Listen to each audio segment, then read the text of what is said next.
What's up, officer? Welcome to Bisayan Tagalog channel. So today we are in my kitchen doing a simple dish. Request our one of our netizen or our subscriber. Request ni Marites Boholana in Belgium. Okay, yay! Shout out to Marites dyan. Thanks for your comment. He comment that next time to cook pineapple adobo. Adobo with pineapple. So, ayan, gagawin natin.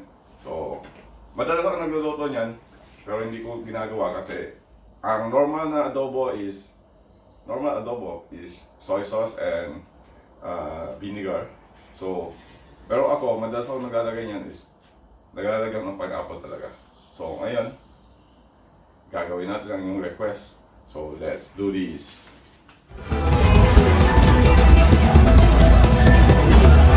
Okay.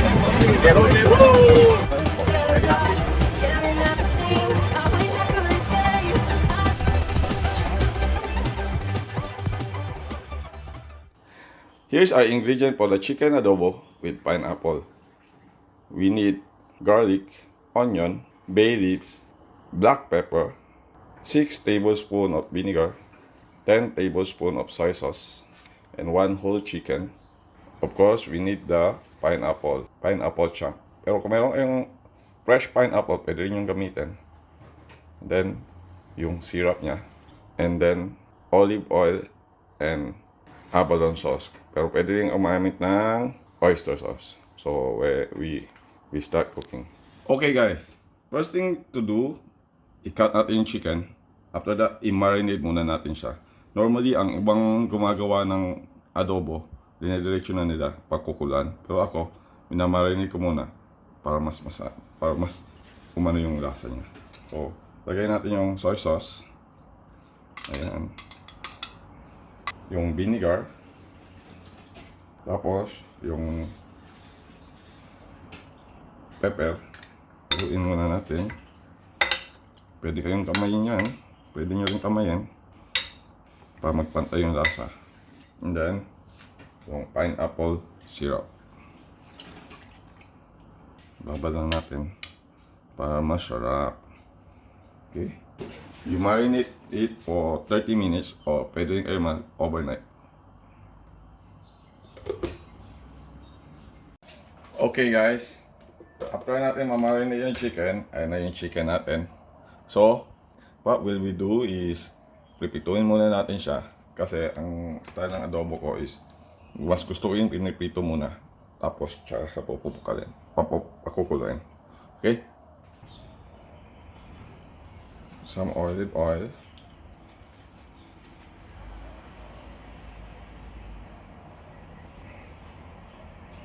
Sakto-sakto lang kasi medyo mataba yung baboy natin.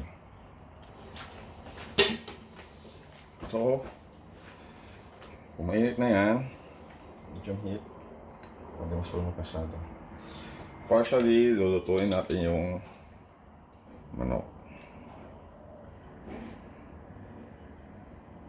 Kung nasa ilalim para in part 1.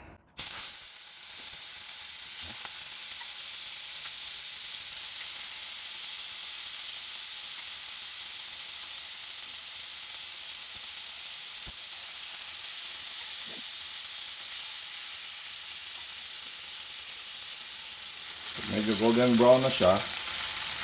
Pwede natin yung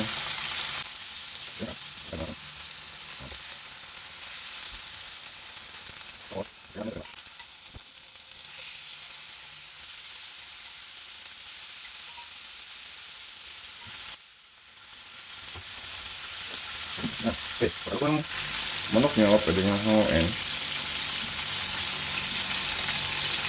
Okay. Ayan. So, mag-isa na tayo na gamitin na natin yung the same natin. Pero pwede nyo kuhanan ng konting mantika yan para hindi masyadong mantika.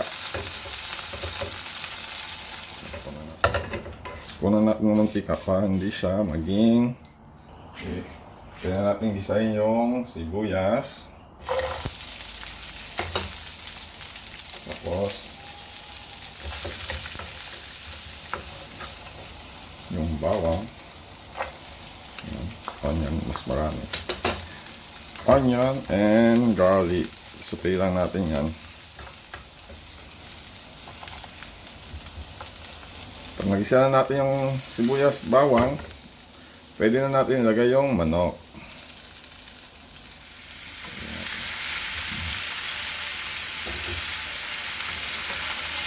Ito natin gamay para mag-mix lang.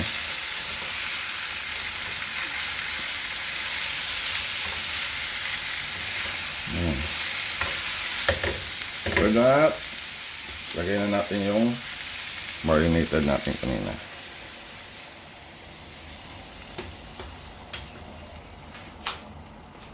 We add some water. Add some abalone sauce para lumasa. Haluin. Yan. And we will steam until na maluto yung chicken.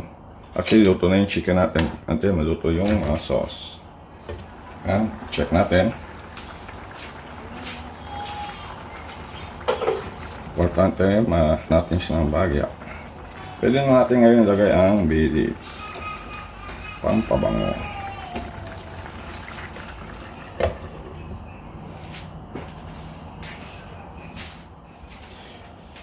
Okay. Yan. Bango na.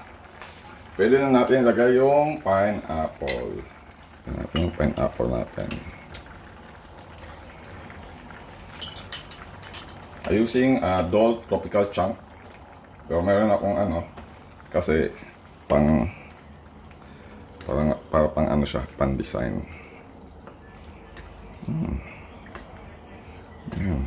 Pakulan ulit natin na another 10 minutes para maluto lang yung pineapple niya.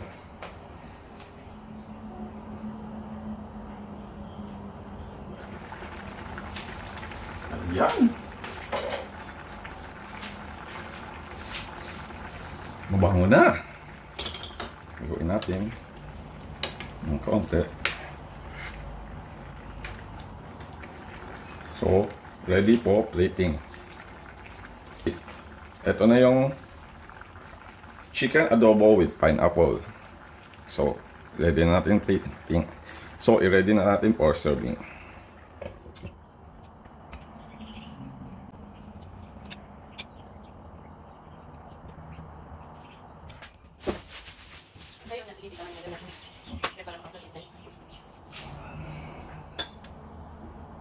Here's our dish, the chicken pineapple adobo. Chicken adobo in pineapple. Hindi kompleto ang adobo kung walang kanin. So, ayan, may kanin tayo. Tikman na natin. Tender. Wow. So tender. Ayan. Konting kanin. Of course, taga ng pineapple. Dami. Salamat kay Marites Boholanon in Belgium. So, kung gusto niyo ng another set of recipe, just comment down side below. Subscribe my channel, Bizlog channel. Kung ano yung gusto niyo i-request na lutuin, ito-try ko kung akayanin. So, thanks for watching. Bye! So guys, don't forget to like and subscribe my channel and click the bell button below for notification.